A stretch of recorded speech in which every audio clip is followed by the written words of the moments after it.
Welcome to training number 9, Leadership Principles. This is a quote from Harold Geneen, a former CEO of ITT, which was a large manufacturing company. He said, "Leadership is practiced not so much in words as in attitudes and in actions."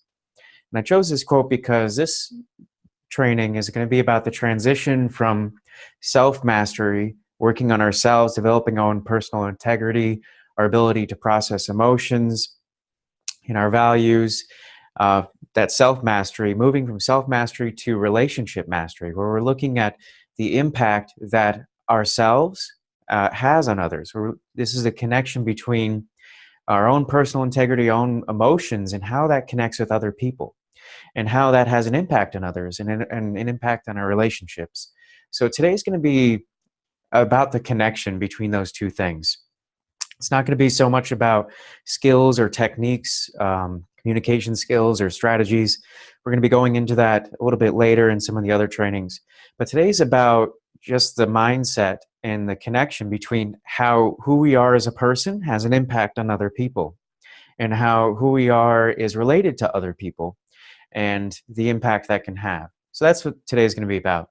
So here's an outline for today. First, we're going to talk about focusing on responsibility and focusing on the things we have the ability to control rather than blaming things that we have no control over and feeling like a victim. Focusing on ourselves and our ability to control, focusing on the things we have the ability to control and influence, and showing responsibility there.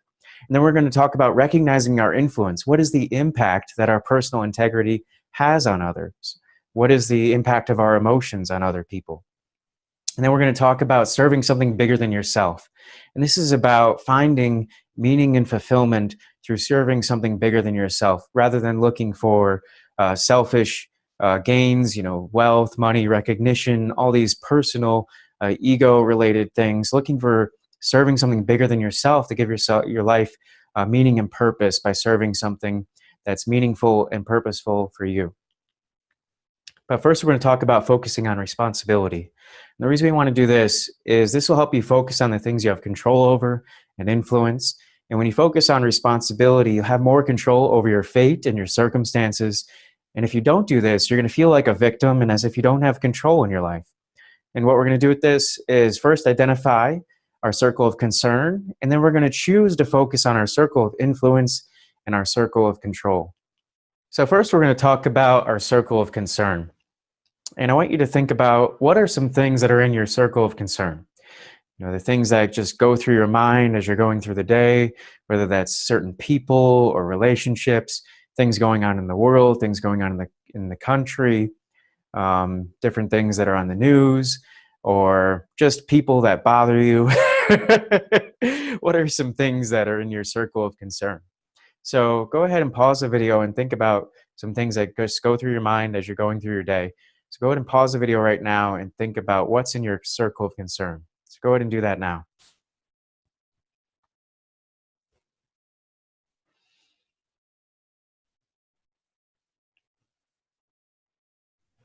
Great, welcome back. And now I want you to consider how many of those things that are in your circle of concern are actually in your circle of influence. How many of these things that go through our minds and that we worry about and complain about, how many of them do we actually have influence over? So go ahead and pause the video and think about that now.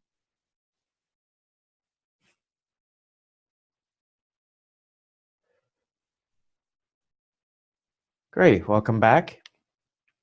And now the third circle, consider how many of those things within our circle of influence that we actually have control over. With all these things that we're concerned about and we have influence over, how many of them do we actually have control over? And we may have influence on the people that we trust, and influence on certain relationships, and influence in certain situations depending on our role. But how much do we actually have real control over? So go ahead and pause the video and think about that now.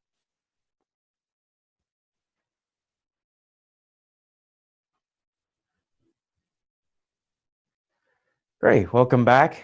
And you may have realized that really the only thing we have control over is ourselves. The only thing we really have control over is our own personal integrity, our own emotions. That's the greatest access of controlling our situation, our circumstances, is focusing on ourselves. And again, we may have influence on others, we may have an impact on others, but the way to influence and impact other people is to focus on ourselves. It's not through focusing on other people's faults, other problems that are outside of our control. By looking at how we can contribute more to a situation is our greatest access to having an influence and to expanding that circle of influence and to having more control and feeling less like a victim in our life. So here's a quote from Viktor Frankl. He said, "When we are no longer able to change a situation, we are challenged to change ourselves." Viktor Frankl survived a Nazi concentration camp. He witnessed his friends and family being murdered, and he was put into forced labor, put into terrible circumstances, watched people die and being murdered. And it was just a terrible circumstance. He was forced into labor, building railroads and other things.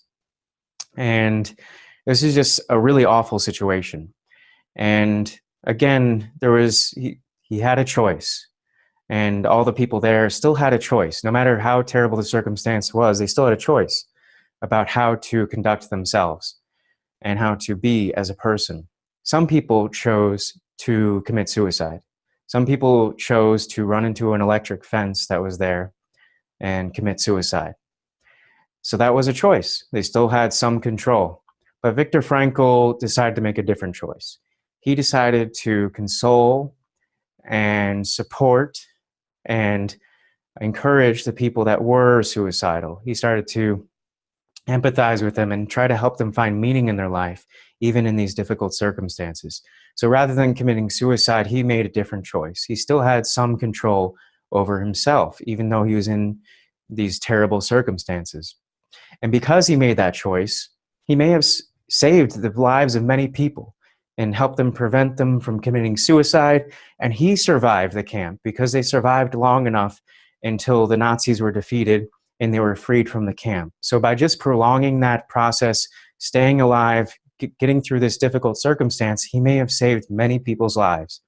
And he went on to create an entire field of psychology called logotherapy, about helping people find meaning in their lives. So he may have helped thousands of other people prevent themselves from committing suicide by helping other people find meaning in their life. So even in these terrible, awful, just disgusting circumstances where they were forced into these just forced labor, people being murdered, there still was some level of choice, still control over his way to respond to the circumstances. And because he made a different choice, because he didn't run into the electric fence, he was able to save maybe thousands of people's lives and help prevent others from committing suicide. So just consider that we always have some level of control, no matter how much we feel like a victim or that we feel like we don't have any control in our life. And what this is about being response able. When I say responsible, what I really mean is our ability to respond. Our ability to respond to the circumstances that we're given, our ability to respond to the people that are in our lives, our ability to respond to all of these pressures and things that are going on in our life.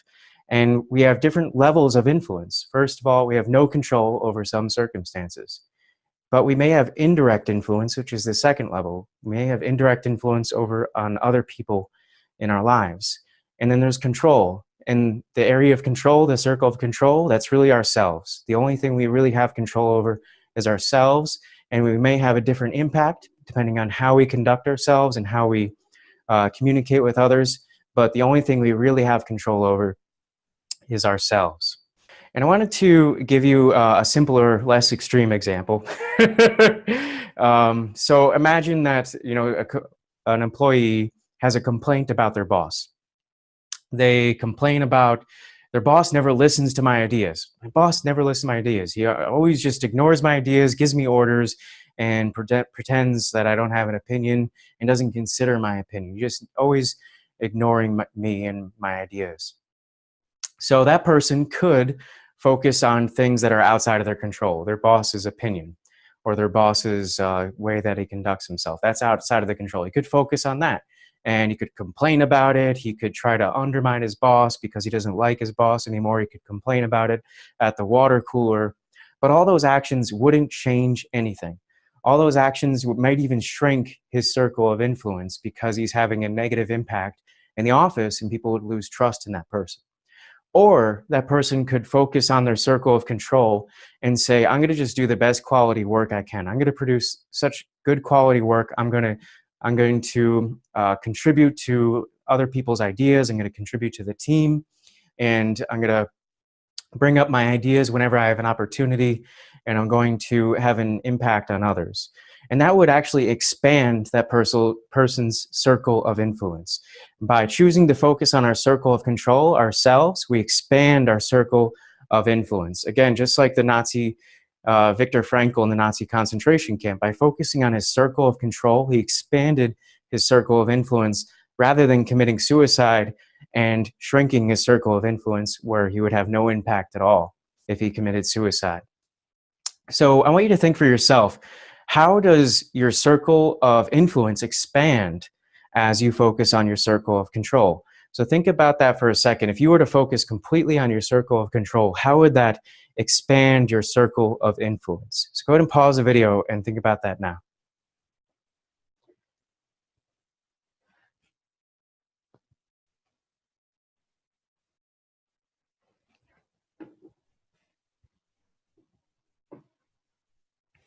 Great, welcome back. Great, so we've talked about focusing on responsibility, focusing on that circle of control, those things that we have control over to expand our circle of influence. Next thing we want to do is recognize our influence, recognize the impact that we have on other people. Thank you for watching this clip from our emotional intelligence training. The training is designed to help you improve your self-confidence, your stress management, and your conflict resolution skills. If you'd like to gain access to this full training video for free, you can click the link below.